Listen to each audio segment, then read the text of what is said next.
You ask Tiger to solve.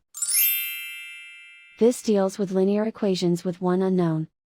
The final result is x equals 26. Let's solve it step by step. Group all constants on the right side of the equation. Subtract 2 from both sides. Simplify the arithmetic.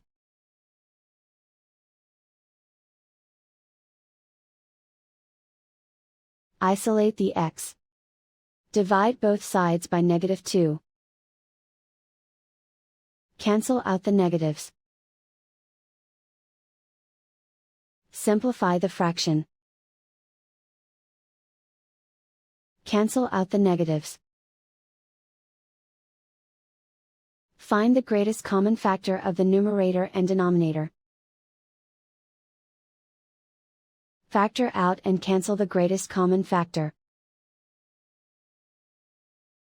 And so the final result is x equals 26.